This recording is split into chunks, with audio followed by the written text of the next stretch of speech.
But it's your girl Skyler, and if you're new here, hi. If you want to join the family, you want to know how, by hitting that subscribe button. Also, give this video a huge thumbs up and comment down below if you love decorating gingerbread houses too and making them. So if you're returning, thank you for coming back. I hope the next time, like next year, I will have microphones. So really do help improve your audio on videos, so please bear with me. Additions to my closet. So this one is from Burlington, absolutely love it. And then I have this gingerbread hoodie, the bag,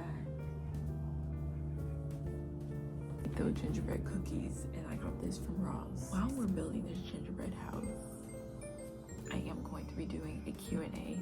Now, I did ask on my Instagram, TikTok, to ask me questions or whatever. I didn't get any questions, but that's okay. That's not gonna stop me. Like, that's never stopped your girl at all. But I did look up questions from AI. Like, don't be embarrassed about that. Like, and honestly, there were some good questions, like, it builds a gingerbread house. Backstory to this gingerbread house kit is that we got it last year, never got to build this house. So it actually says expiration date of September 2025, but that's okay. Some paper, so I won't get too messy. So we're probably not gonna eat this just because it did expire. I haven't built a gingerbread house in like some years. Oh yeah, like this icing is rock hard. The instructions are on the back.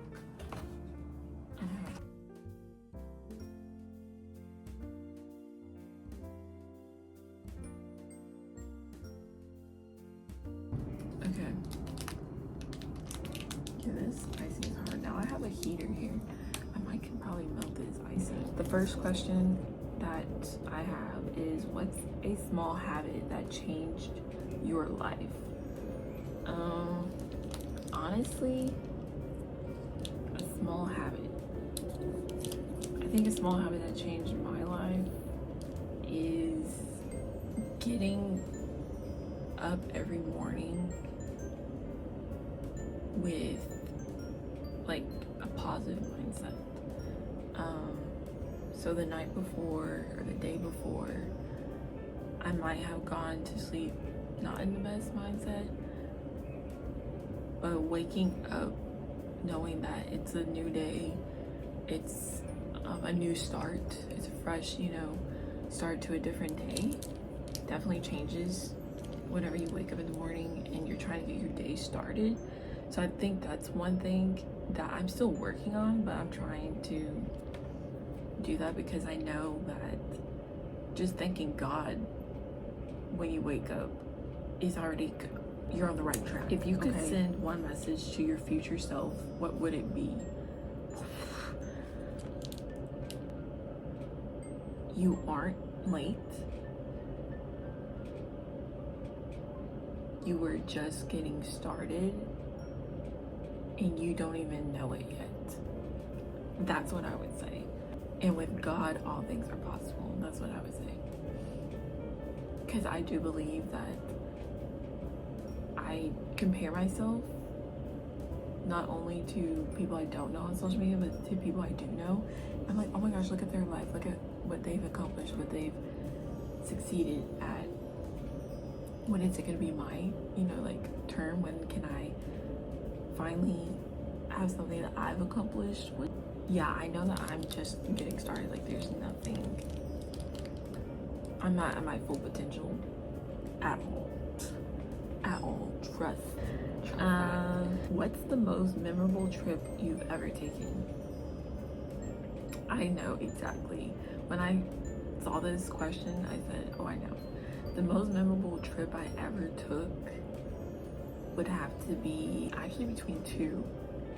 It's either San Antonio or going to Birmingham, Alabama. These are for two complete different reasons why they're memorable.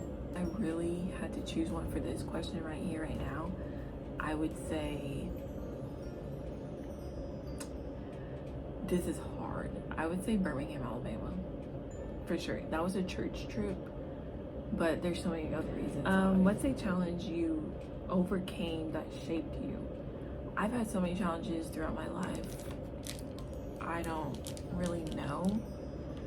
I think one of the biggest challenges, I don't know if I've overcome it yet, but that shaped me is definitely losing my grandmother and then my uncle the following year. So those definitely changed me, and now they've shaped me into a person that really does believe in just living in the moment and taking it day by day.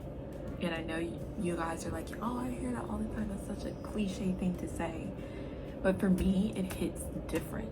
And I think a lot of people can agree, when you hear something growing up a lot or whatever, and then as you get older maybe something has happened to you and now you're like, oh, that saying hits different. And when people say, I just want to live in the moment or take it day by day, for me it hits different now, and that's what I want to live by. Okay, it doesn't look like it's gonna get any softer, so we're just gonna go ahead and try to build this. I don't know if I'm missing something. I feel like I am. I feel like we're missing a lot. Cause what is this?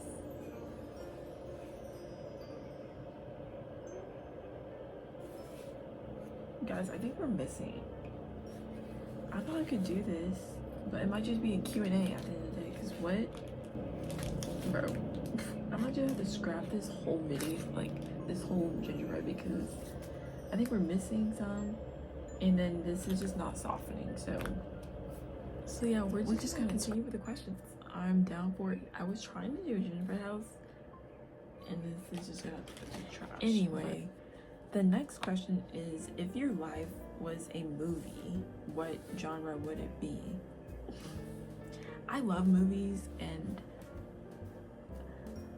it's hard to say. I think mine would be a drama filled movie for sure.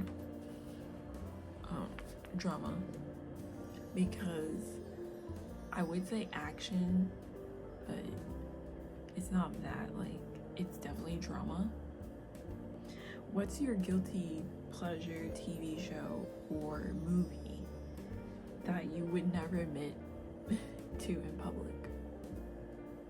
I think this is a public platform, so I'm about to admit it to people in public. Honestly, and God forgive me, but back in 2020, my guilty pleasure of a movie, please forgive me. If you're under 18, please just disregard this, and don't go look it up, was 365 days. That's all I'm gonna say. I'm not gonna lie, it was. But when I first came out, I didn't really know too much about it. I didn't know all that was gonna go on. Do you think happiness is something we chase or recreate? It's definitely both. It's definitely both. But I would say it's more towards we chase. I think a lot of people chase happiness, and happiness can look like different things to different people. People chase money for happiness, people chase education for happiness, people chase relationships for happiness. I think we chase, but you can definitely create it, but definitely chase. What's a dream you've had that stuck with you for years. For me, it would be having my own business and being a boss. That's my dream. Like, it stuck with me for years, having my own business, being a creator, a YouTuber. Like, that's been my dream, and it's stuck with me for years. And I don't see myself letting that down, like letting go of that. If you had to describe your personality as a flavor of ice cream, what would it be? Rocky Road. Rocky Road. In these last 40 years, it would be Rocky Road. Just like the roads here in Texas. They're horrible. What's your go-to first date? You're asking me, I don't even really know. I think it would be somewhere where like we can talk to one another and not necessarily it's on dinner. It's definitely not me eating as a first date now. I think somewhere that's kind of fun, that shows more of a side of a person that you won't see at a dinner table or at a coffee shop, you know, somewhere that's more sophisticated and more mature. It's like, take me to the amusement park, take me to the park, take me to absolutely like an arcade place, you know. What's your ultimate deal breaker? This is a tough question to answer because there's not so many, but there's enough. But my ultimate deal breaker, like, this is like, you really, I'm not gonna even look at you, is a liar. And I know you're like, that's, no, mine runs deep. Mine runs deep on why I say that. So if you lie to me one time, you're tread lightly. The second time, buddy, I'm not even taking you seriously anymore. Like, I'm done with you. Like, and I'm gonna call you out on it and say, hey, you lied to me.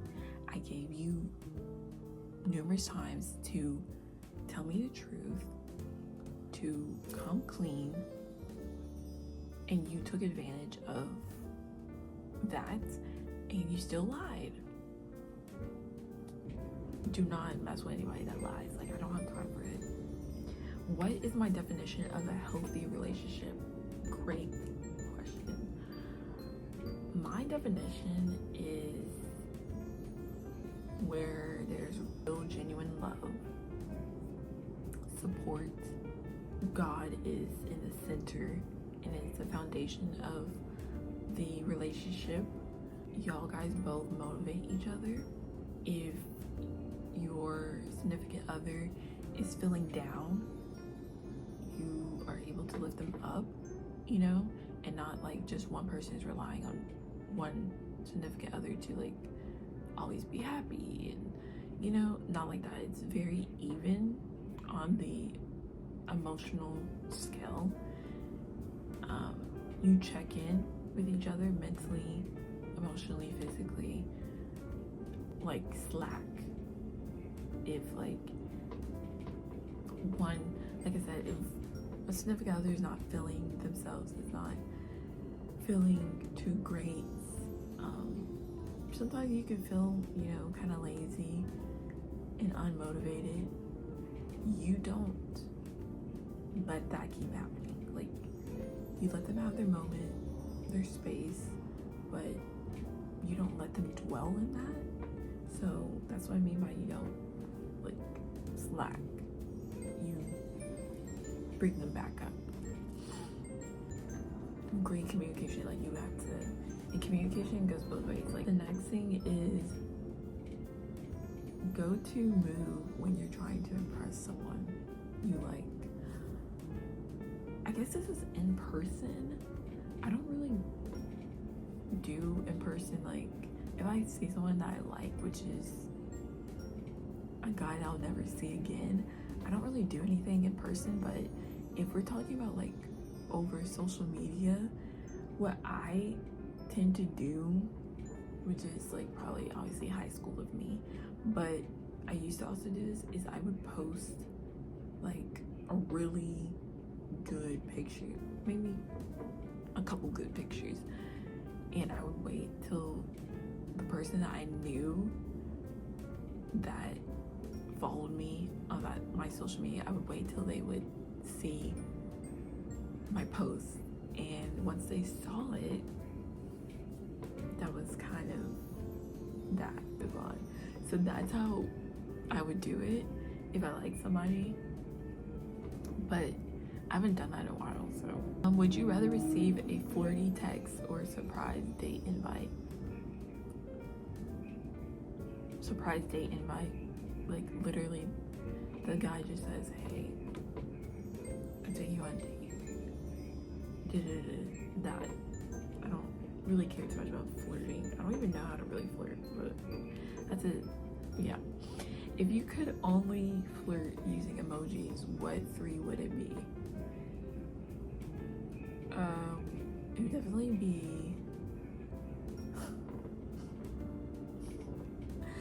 It would definitely be the eyes emoji, like where the eyes are like this. So it would be this one. It would be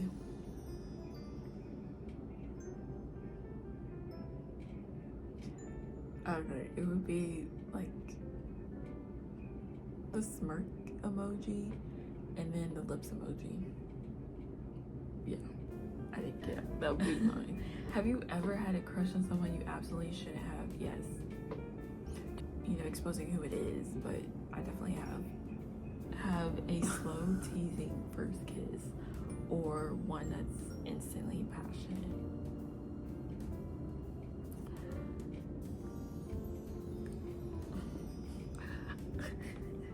I don't know. I really,